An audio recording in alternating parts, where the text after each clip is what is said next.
Wir werden gleich in Richtung Arguilas fahren. Dort wird ein neuer Campingplatz erstellt und dort treffen wir auf den zukünftigen Betreiber. Dem werden wir einige Fragen stellen. Wir werden zeigen, wie es dort auf dem Platz jetzt im Moment aussieht und einiges mehr.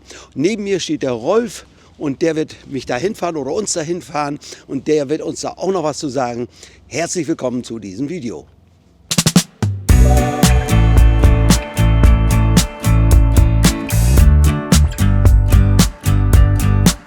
Das muss ich noch ergänzen. Wir sind auf dem Camping Bahia Mazarrón in der Nähe von Puerto Mazarrón, Spanien.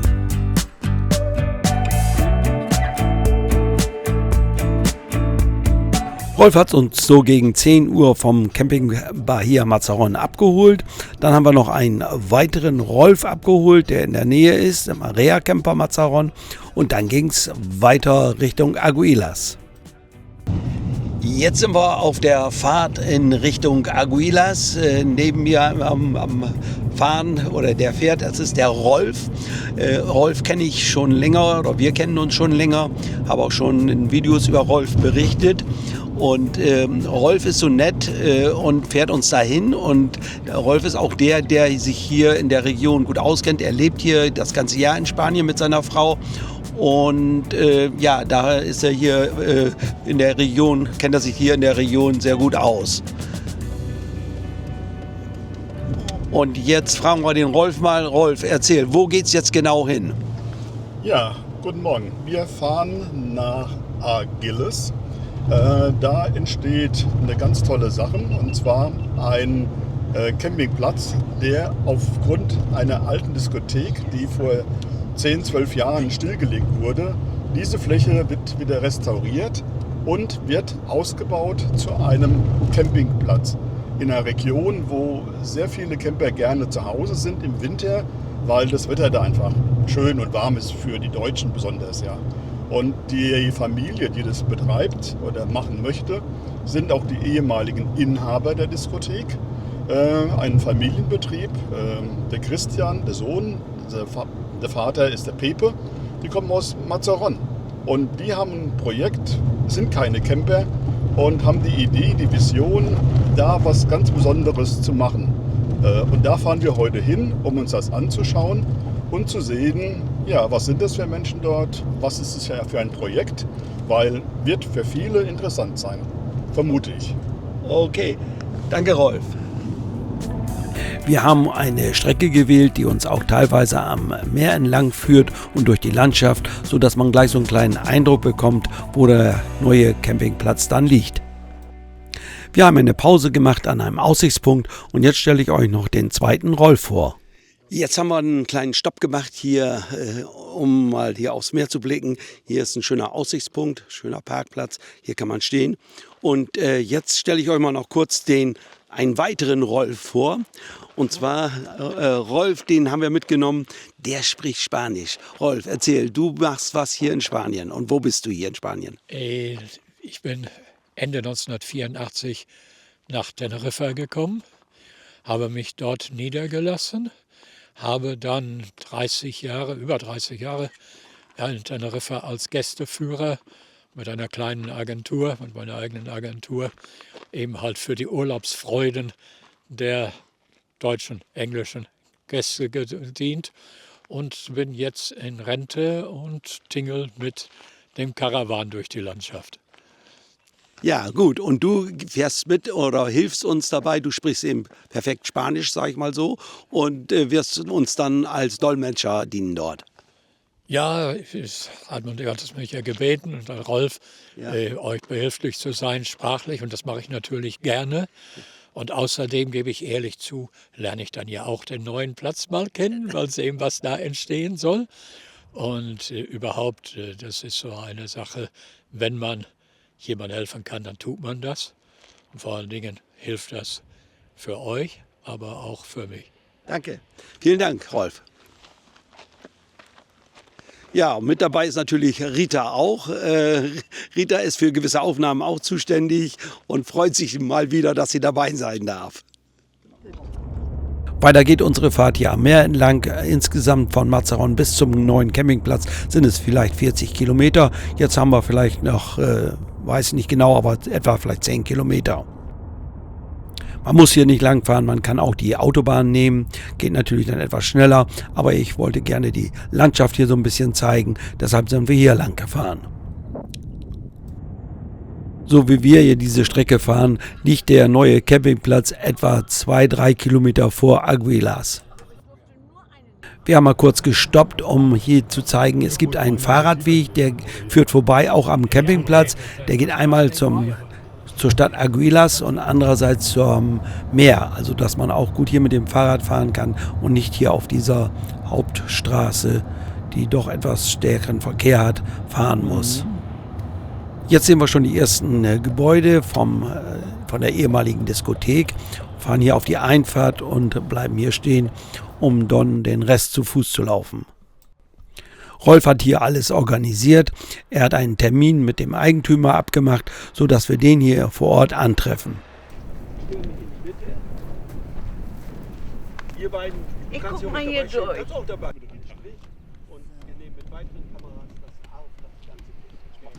So, jetzt haben wir den Punkt hier erreicht. Jetzt stehen wir hier vor dem eigentlich neuen Stellplatz, nicht Campingplatz ist es ja. So, und neben mir steht Christian. Christian ist hier der zukünftige Betreiber von diesem Campingplatz. Und noch daneben steht der Rolf, den habe ich ja vorhin schon vorgestellt. Er wird hier dolmetschen. Jetzt frage ich zeige jetzt mal den Rolf, weil ich dem ja die Frage stelle und dann gibt er das weiter an den Christian. Rolf, jetzt die Frage an den Christian, was war das hier mal und was soll hier entstehen? Que fue originalmente el comienzo de la discoteca y hasta hoy. En el año 89 se abrió como discoteca, la abrió mi padre, hasta el año 2014 o así aproximadamente. Ha estado unos 12 años parada y ahora la familia hemos decidido hacer aquí un camping. So, die Eltern von ihm, sein Vater, hat das 1989 begonnen als Diskothek bis zum Jahr 2014 ungefähr. Und die letzten 12 Jahre steht jetzt das Gebäude leer. Und da kam die Idee, sich zu verändern. Ja, schön. Jetzt, wie viel groß wird der Platz, wie viele Parzellen wird der Platz haben? ¿Qué medida va a tener la plaza cuando está terminado y cuántas parcelas? Va a haber 4 tipos de parcelas, ¿vale? Son aproximadamente 300 plazas, ¿vale? 100 plazas de 70 metros cuadrados. ¿Quieres decirlo? Es werden ungefähr 300 Parzellen entstehen in 3 verschiedenen Größen. Ungefähr 100 mit 70 Quadratmeter. Otras 100 de 40 metros cuadrados, que serán estas de aquí. Die weitere 100 mit 40 Meter Quadrat. 60 de 90 metros cuadrados. Und 60, 90 Quadratmeter. Okay. Y unas 10, 12 de 120 metros cuadrados. Und ungefähr 10, 12 mit 120 Quadratmeter. Okay. Das heißt auch große Wohnmobile, wir haben ja inzwischen Wohnmobile, die eine Größe oder eine Länge haben von 12 Metern, würden hier Platz finden. Esto significa que caravanas modernas que tienen una longitud de 12 metros, Sí. más 12 metros 50 de anchura, Sí. que consiguen plaza aquí. Sí, conseguirían plaza en la parte de las caravanas grandes. Conseguirían plaza. Ja, auch die Großen können Platz finden in der Zone, die eben dafür vorgesehen ist. Okay, werden die Plätze eine End- und Versorgung, das sprich am Frischwasser, auch ein Abwasser am Platz haben? ¿Cómo está la economía de la parcela? ¿Va a tener agua, desagüe, electricidad? Todo eso, la electricidad es muy cara para mí, ¿vale? Las parcelas que van a tener luz, agua Y desagüe principalmente van a ser las 90 metros cuadrados, las VIP, que van a estar en la parte de atrás, ¿vale? Esas todas van a tener luz, agua y alcantarillado. Y todas las demás tendrán agua y alcantarillado, ¿vale? Poco a poco iremos incluyendo la luz en todas las parcelas. Weil die Elektrizität wird am Anfang nur auf den großen Plätzen finden. Da die kleineren werden am Anfang ohne Elektrizität bleiben, aber alle Plätze sind geplant mit Wasser und Abwasser. Okay, jetzt haben wir gelesen, dass die Eröffnung vielleicht schon in diesem Jahr im Oktober stattfindet. Ist das einigermaßen sicher, dass das passiert? Se habla que queréis abrir ya en el mes de octubre. ¿Con qué posibilidad esta realidad? Bastante posible, sí. Ja. Ziemlich sicher. Ja, okay. Jetzt ist natürlich die Frage für alle, die sich für diesen Platz interessieren, gibt es schon eine Internetseite, ab wann gibt es eine Möglichkeit zu reservieren? Existe ya una publicación en internet, tienes ya una página web y a partir de cuándo se pueden reservar. Si todo marcha bien, aún la página web oficial no está, ¿vale? Estará para septiembre y si todo marcha bien, si todo marcha según lo correcto, a partir de septiembre se podrán realizar las reservas. Die Webseite existiert noch nicht, die wird so angefeilt für September und wenn die Webseite steht, kann man von dem Moment auch reservieren. Okay, jetzt ist noch die Frage, ich weiß nicht, ob da schon Klarheit ist, was es kosten wird in etwa. Otra pregunta, ¿cómo prevés los costes? No lo sabemos aún. Nein. No lo sabemos. Bisher unbekannt. Okay, das ist auch in Ordnung, das kann ich verstehen. Und jetzt können wir ja vielleicht gleich nochmal nach innen in das Gebäude gehen, um ein bisschen zu schauen, wie es da im Moment wahrscheinlich noch nicht was fertig ist, aber dass man schon mal erklärt, was da entstehen soll. Sí, podemos ver también el interior Por supuesto. para un poco ver qué tenéis planificado. Por supuesto. Ja, selbstverständlich. Ja. Mira, aquí, esa de aquí, 70 metros cuadrados. Das werden die Parzellen mit 70 Quadratmeter Größe. Ah ja. Mhm. Esta, la de 40 metros cuadrados. Dieser Platz wird mit 40 Quadratmeter Parzellen. Ah ja, okay. Y allí, la de 90 metros cuadrados. Und Und da hinten sind die 90 großen größer, Parzellen. Okay. Dankeschön. Das.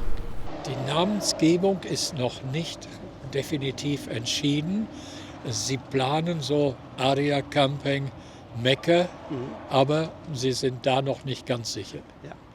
Okay, gibt es schon einen Plan, also einen Grundriss von diesem Gelände, dass man sehen kann, wie die Parzellen werden? Existe ya una planificación indicando las parcelas particularmente. Sí, pero no la tenemos aún. Sí existe, pero la tiene el ingeniero modificándola. Der Plan liegt zurzeit dem Ingenieur vor, um etwaige notwendige technische Änderungen vorzunehmen. Es ist also im Entstehen, sagen wir mal. Okay, das heißt, der wird ja später dann auf der Internetseite zu sehen sein. Va a estar después en la página web. Sí, por supuesto. Wie groß ist wohl das Gelände insgesamt hier? Das können wir ihn noch fragen. 52.000 metros. Sind 52.000 Quadratmeter. Ja, das ist ja groß. Ja. Cafetería y el patio de la cafetería. So, das wird die Cafeteria, das Bar-Café Ja. mit dem Innenhof. Ja. ¿Vale? Y en esta parte van los aseos y la lavandería. Wo wir jetzt hingehen, das die Toiletteneinrichtungen, die Sanitäreinrichtungen und die Waschmaschinen. Ja. Das wird alles bis zum Oktober fertig? ¿Eso todo hasta octubre? Esta parte sí. Empiezan las obras ahora en abril. Die fangen jetzt nach Ostern an zu arbeiten und Ja. er ist optimistisch, bis Oktober ist alles fertig. Schön. Gut. Esta es la parte que vamos a utilizar en un principio. ¿Vale? Esta parte con este patio y la recepción que está ahí, pero está oscura. ¿Vale? Da links bleibt die Rezeption, die ganze Ecke. Mhm. Das ist das, was Sie jetzt am Anfang benutzen. Ja. Bar, Café, Ja. Patio zum Sitzen. Bis zum Oktober werden voraussichtlich Toiletten, Duschen, Rezeptionen und solche Dinge fertig sein. Alles wird natürlich nicht fertig sein. Ja, da ist der Platz. Ja, Es la antigua discoteca. das ist die ehemalige Diskothek. Alte Ja, Diskothek, also Ja. die Tanzfläche. ja. Ja, interessant, ja. Y esta es la parte de las piscinas que las rehabilitaremos en un año o dos. Und wo wir jetzt hingehen, das wird das Schwimmbad.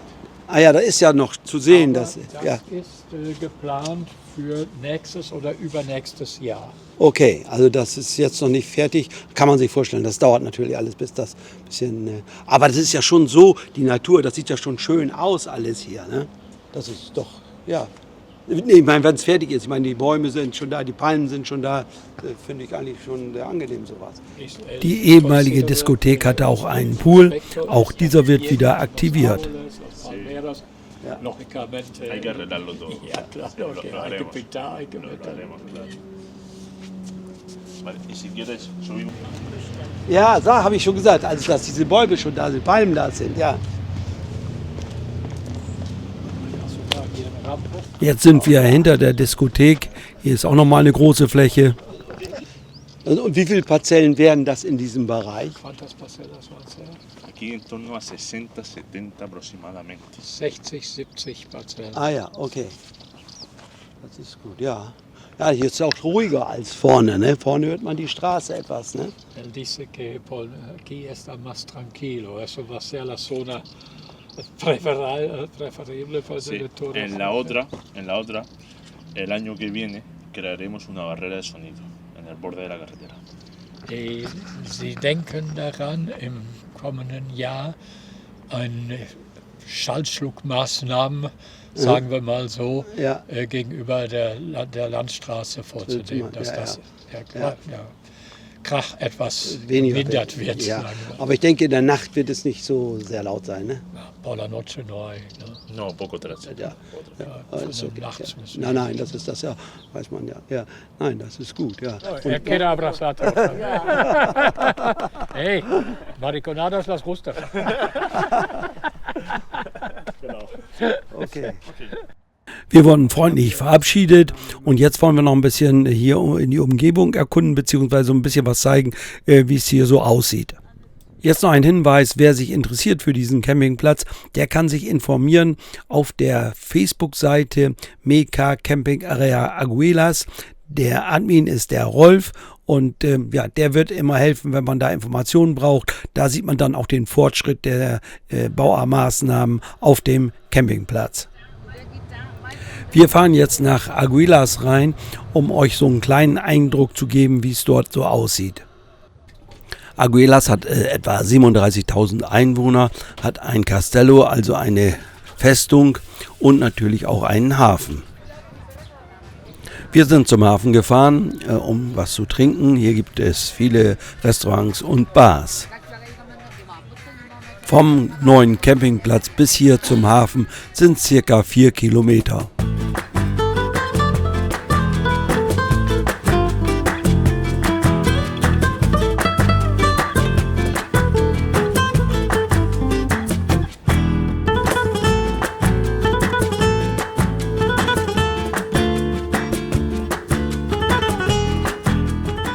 Jetzt gehen wir nochmal in die Stadt, in die Altstadt und zwar zum Plaza España.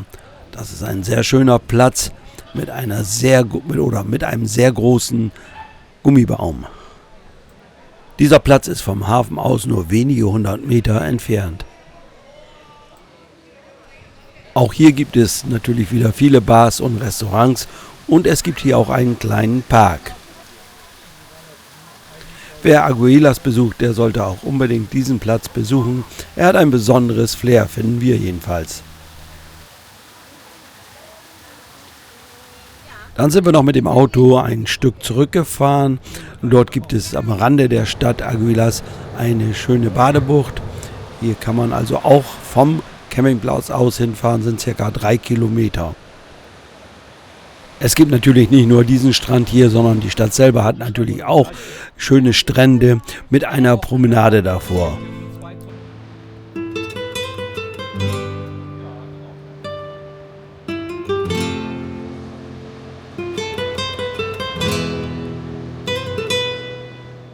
Man muss natürlich nicht in die Stadt fahren, um ans Meer zu kommen. Man kann natürlich vom Campingplatz aus auch hier in diese Badebuchten fahren. Das sind etwa 1,5 Kilometer vom neuen Campingplatz aus. Supermärkte und andere Einkaufsmöglichkeiten sind etwa 2 Kilometer vom Campingplatz entfernt.